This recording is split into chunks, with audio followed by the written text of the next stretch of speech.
Bernie, AOC, Mandani are not Democrats. They'll be the first to tell you that. They're democratic socialists, and that's a very different thing, and I don't think people know that yet. The DSA are radicals about this concept, and radical economic policy is always ineluctably married to radical social policy. Their platform, for example, calls for completely open borders. They're for what Biden was doing, but more.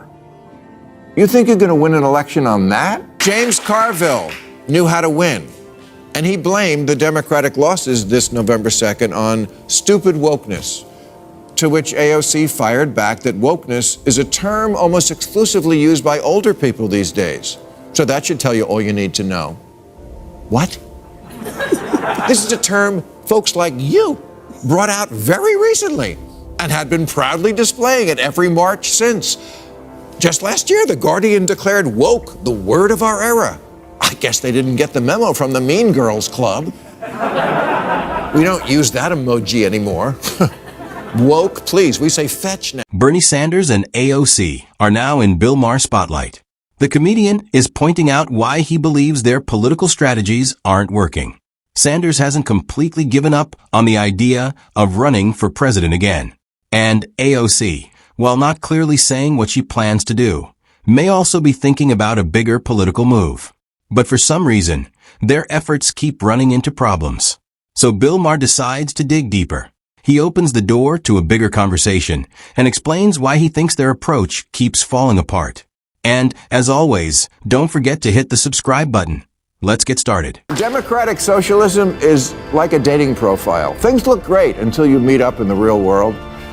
For example, Bernie Sanders, his big thing was always bringing single-payer health care to our country of 340 million. But when liberal, tie-dyed Vermont tried to do it for a population of 626,000, it collapsed like that poor in the Oval Office last week. Bill Maher says Bernie Sanders' strategy struggles because his policies don't win support from a wide group of voters. While Bernie may not call himself a socialist, Maher points out that many of his ideas are seen that way, like taxing the richest Americans heavily and pushing for single-payer health care.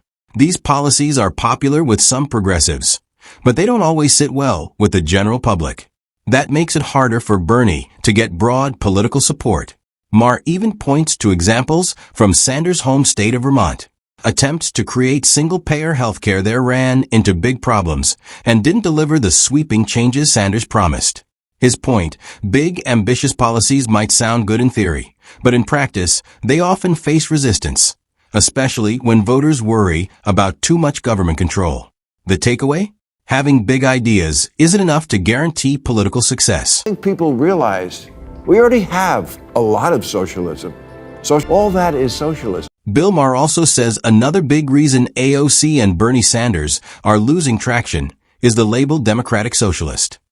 Maher explains that this label makes them look different from traditional Democrats.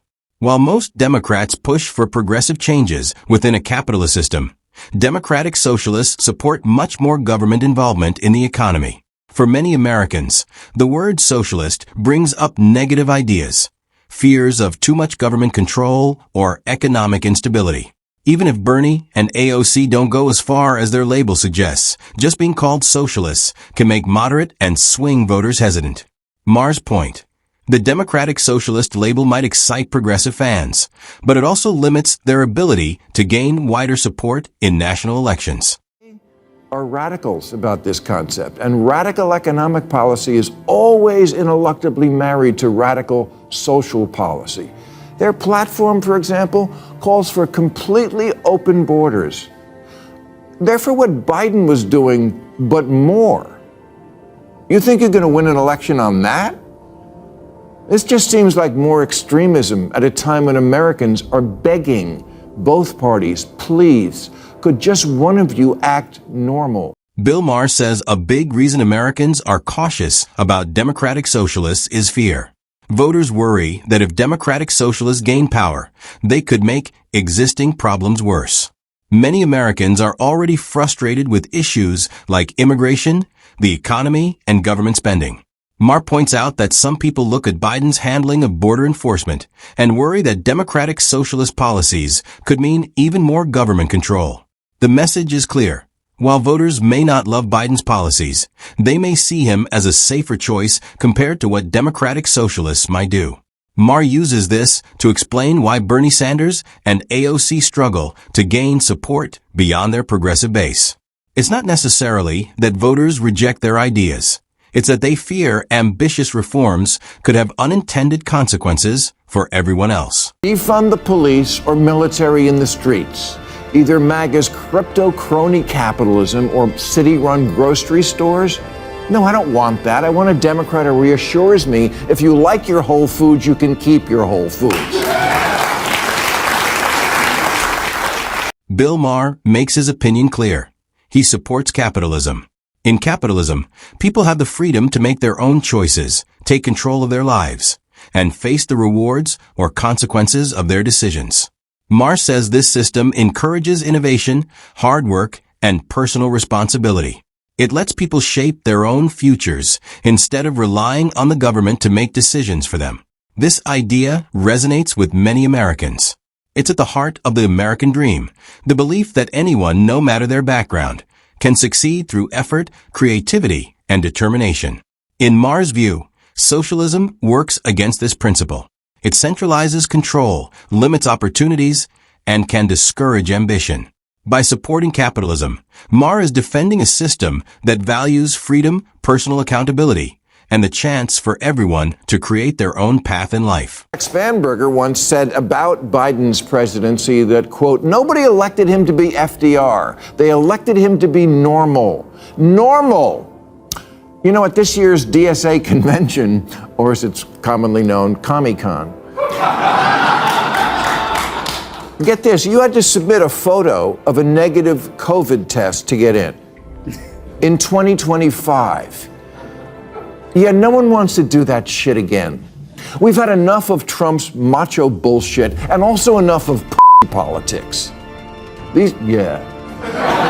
Here, Maher criticizes Bernie Sanders and Alexandria Ocasio-Cortez for not showing strong leadership and for listening too much to activist pressure. He points out times when both politicians joined activist energy instead of guiding it. For example, Sanders and AOC have led big Fight the Oligarchy rallies, bringing tens of thousands of progressive activists together to protest corporate influence and promote a left-wing agenda. Maher says that at these events, they often repeat chants and criticisms from the crowd instead of using the platform to communicate a clear, broad message. If you enjoyed this video, don't forget to like and subscribe for more. Thanks for watching, and I'll see you in the next one.